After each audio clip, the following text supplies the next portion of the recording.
the resurrection, people will neither marry nor be given in marriage. When Jesus spoke those exact words, he seemingly shattered the greatest comfort of anyone who has ever loved a spouse. If heaven is supposed to be ultimate paradise, why does it require the absolute end of your most cherished earthly relationship for anyone standing at a graveside or holding the hand of an aging partner? That verse feels absolutely devastating. If the person who holds your heart becomes just another face in a heavenly crowd, eternity suddenly sounds terrifying, not comforting. We aren't just debating a theological technicality here. We are questioning the very survival of your deepest love. It is completely natural to imagine the afterlife as an upgraded version of our best days on earth. When we picture heaven, we usually envision walking through pearly gates hand in hand with our spouse, moving into a flawless celestial home, and continuing our romance without the pain, sickness, or stress of this world. We constantly comfort grieving partners by assuring them they will be reunited with their soulmate to pick up right where they left off. It is the ultimate happily ever after that we have all been conditioned to expect. But when we actually unpack the historical and biblical context of Christ's words, this comforting picture of an eternal nuclear family starts to unravel.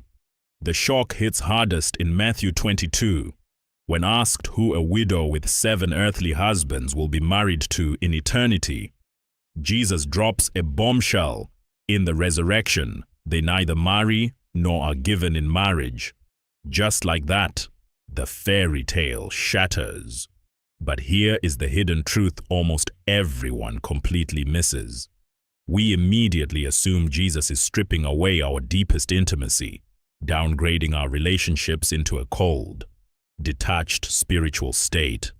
We panic because we feel robbed, but we have it completely backward. Earthly marriage isn't being stolen, it is becoming obsolete. Human marriage was never the ultimate destination. It was only a temporary, imperfect signpost pointing toward a mind-bendingly greater reality. And once you finally reach the destination, you simply no longer need the sign. Think about what a signpost actually does. It restricts your focus to a single, narrow road. Earthly marriage is fundamentally based on exclusion. To say "I do" to your spouse means looking at the rest of humanity and saying "I do not."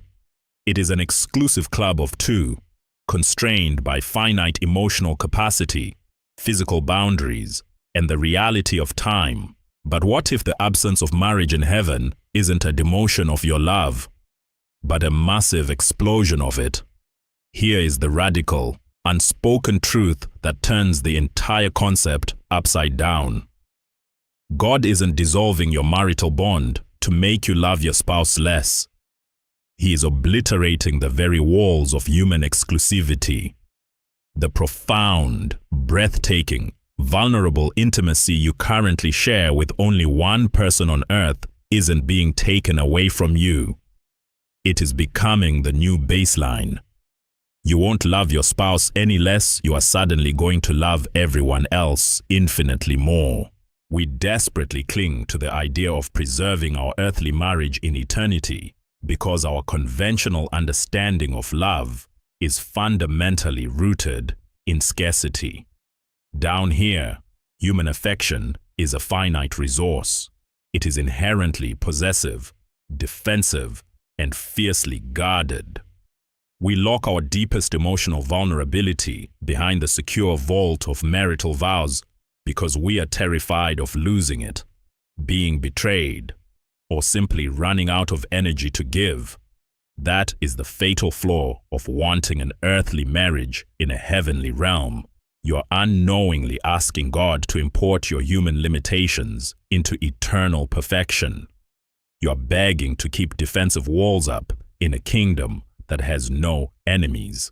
Heavenly intimacy operates on a completely different economy, one of infinite abundance. Once the curse of sin, emotional exhaustion, and the primal fear of loss are permanently eradicated. The restrictive safety net of an exclusive contract simply loses its purpose.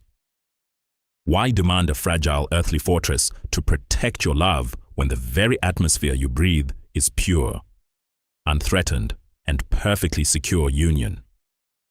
This brings us to the ultimate, staggering secret of the Christian afterlife, the hidden reality that changes absolutely everything about how you view your spouse right now. The deepest, most agonizing craving of human marriage is the desire to be fully known and fully loved without a single drop of shame. Yet, no matter how spectacular your earthly relationship is, it always falls tragically short because two finite beings can never permanently fill an infinite void. Here is the breathtaking payoff: you are not losing your marriage. You are finally stepping into the singular, cosmic union your earthly vows were only ever mimicking. You will stand next to the person you pledged your earthly life to, no longer as their possessor, but as their co-heir. Together, you will unlock a level of ecstatic, unfiltered intimacy with the Creator and with each other that would literally shatter a mortal mind.